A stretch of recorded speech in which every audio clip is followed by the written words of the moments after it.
Cleveland. This is Alan Keller from the Too Much Effing Perspective podcast, and welcome to Quick Taps, short episodes with short stories for short attention spans. Our theme today is Popo, Pitiful Me, Spinal Tap moments that involve the police. And not the band, the guys with the badges and the mustaches. Anyway, our first story comes from Lyle, Hysen, and Jim Walters from the New York band Damen, which recently re-released their epic album, 1986 Keeps Me Wild.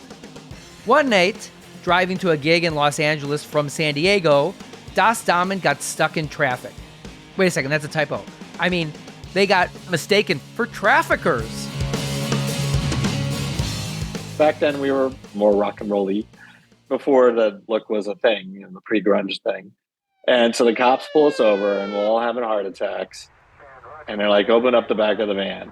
We're like, it's not going to be good. I don't know if we had beer or something, or we just didn't want to do it, but we did. And they're like, oh, equipment? That's it? We thought you guys had immigrants in there. Oh, right, yeah. So, again, ahead of the trend. I didn't know smuggling people in the back of a truck was a thing even then. But we were flagged early on that one. Mm-hmm. Maybe they were blasting Zeppelin's Immigrant Song? Who knows? Maybe our next guest does. Jim Coleman, whose band The Children just released their second album, A Sudden Craving. When Jim's prior band, Cop Shoot Cop, was on tour, let's just say the police found their band name interesting. We were supposed to be doing a show at UCLA, and it was the night that the Rodney King riots, like the curfew got lifted. And so given our name, they decided not to have us play. They paid us not to play, basically. And we were touring around the country in a van that had previously been used for somebody who went around to military bases selling bumper stickers and stuff like that. So this van was hand-painted Army camouflage with camouflage curtains and stuff like that. And we decided to go out to dinner, and LA was somewhat still in lockdown. And we parked the van and we walked to the restaurant. And we saw National Guard talking on the radios and noticing our van and all that. We didn't think anything of it. So we go in and eat. We're wrapping up, and I'm the first one out. And I come out and I start walking to the van, and am stopped by a large group of cops saying that the area's in lockdown. And, what am I doing? You have to go over here. And I said, I'm just trying to go to my van. And I point to it. And they immediately put me in handcuffs and take me around the side of the building and detain me. And there's helicopters flying overhead. And so they're going to take me downtown. I said, if you're going to take me away, I got to tell my friends who are in this restaurant.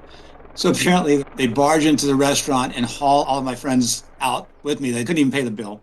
And they take us around the corner and detain us. Somehow they got it in their mind that we had a bomb in the van. So they detained us for an hour. They blocked off about a 10 or 12 block radius, brought in military police and helicopters and all this, and broke into our van basically to find a box of Cop Shoot Cop t-shirts and some amps. Then they were really upset at us for costing them, whatever it was, $10,000.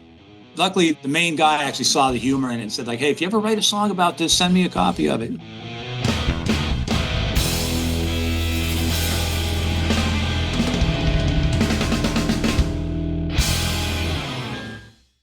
Next up is Doug McBride, chief engineer and owner of Chicago's Gravity Studios, where my band, The Falling Walendas, recorded our first eponymous album. In the highly competitive world of recording studios back in the 1990s, Doug got swatted before anyone even knew what that term meant. We were hopelessly busy, and that made some people angry, other studio owners and stuff. And there was someone that I years later found was kind of trying to knock us off by calling the cops and calling the city and all that kind of stuff. So at some point, the police were given the word that we were dealing drugs out of Gravity. So on a Friday, someone had noticed there was a cop car just real obvious outside of the studio. So then I was walking down the sidewalk, and this guy that looked like he was a Marine or something, but dressed in civilian clothing, was walking towards me, and I heard his radio go off, So it was oh, you're an undercover policeman. And then the next morning, I had a band show up at like 9:30 to do a project. When I got there, the guys were really angry. And I was like, what's going on, guys? What happened was they pulled in and they parked, and evidently 4 or 5 police cars came flying like the wrong way down the street and blocked their cars in and everything. So they kind of pushed the drummer up against his van and said, "What are you doing here?" And he's like, "We got a session at Gravity." And he said that the policeman into his walkie-talkie said, "Yep, they're with Gravity." And so he made him open up his van. He seemed to assume that all these packages that were filled with drums must have been filled with drugs.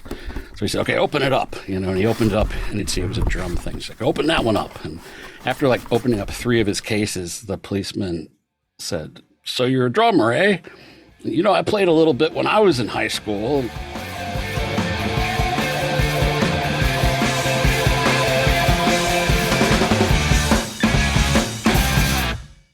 And our final story comes from former Foghat bassist turned Icelandic stand-up comedian Nick Jameson, who could have avoided a lot of trouble if he would have just heeded the advice of his band's classic song, Slow Ride.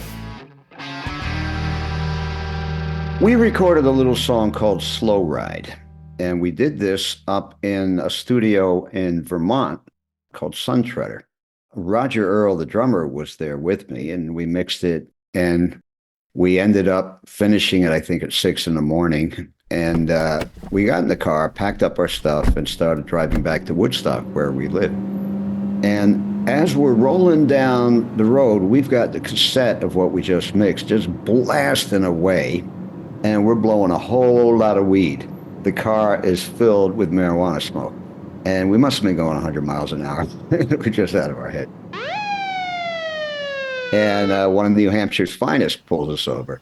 And he comes walking up, and Roger's got like a Jensen or some fancy sports car, so it's not looking too good. Then we roll down the window and says, you boys were going 110 miles an hour. And Roger's, "Well, you see, we're in a band called Foghat. I don't know if you've ever heard of us, but we just recorded the best thing we've ever recorded." And I said, "Yeah, it's a song called Slow Ride," ironically enough. And we played a little bit of it for him. And he says, "Yeah, okay, that sounds pretty good. Slow Ride, okay. We'll just take it easy," which is funny because that's the second line of the song. You can't make stuff like that up. And he let us go. I've known Nick for years, and I had no idea he played bass on Slow Ride until this quick tap. It reminds me of the time another person I know surprised me, Emma Danoff. She told me that her parents were in the Starland vocal band and wrote the hit 70s song Afternoon Delight based on a romantic nooner they had, which resulted in Emma's birth.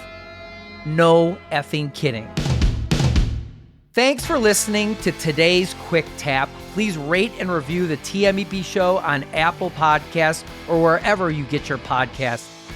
Tune in next week when my co-host Alex Hoffman and myself return for more Spinal Tap moments on Too Much Effing Perspective. Although it would be as great as having armadillos in our trousers, this podcast is not affiliated with This Is Spinal Tap, and no person or entity connected with the film has sponsored or endorsed its content. This podcast is not affiliated, sponsored, or licensed by Authorized Spinal Tap LLC or Century of Progress Productions.